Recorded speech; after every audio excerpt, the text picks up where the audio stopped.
chiffre du jour. Le chiffre du jour, Emmanuel, c'est 0,83%, une hausse de 0,83%. Bravo, vous avez mis un Apolline. petit plus devant, donc j'ai calculé dans ma tête. C'est bien un petit plus, puis on est en dessous de 1. Virgule plus pourcentage. Donc ça va. Soyez indulgents. Donc ça va. 0,83%, oui, de hausse sur un an.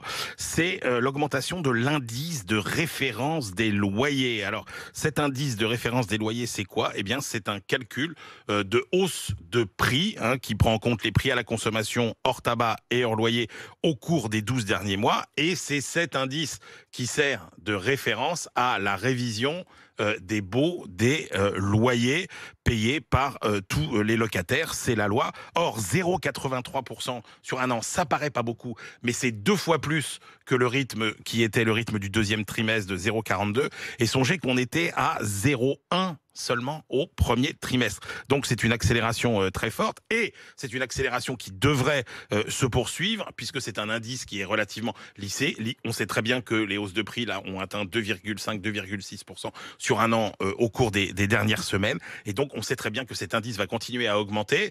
Ça peut nous emmener sur des hausses de prix de loyer sur des hausses de loyer qui pourraient atteindre 10-20 euros quand vous payez 700 1000 euros de... que les propriétaires vont pas laisser passer cette occasion. Alors, exactement, parce que les loyers ont beau être orientés à la hausse et progresser depuis 10 ans 2 à 5 fois plus vite, notamment dans les grandes villes, que l'indice des prix classiques à la consommation, eh bien, il faut bien voir que le rendement de l'investissement locatif pour les propriétaires, il se dégrade malgré cette augmentation des loyers.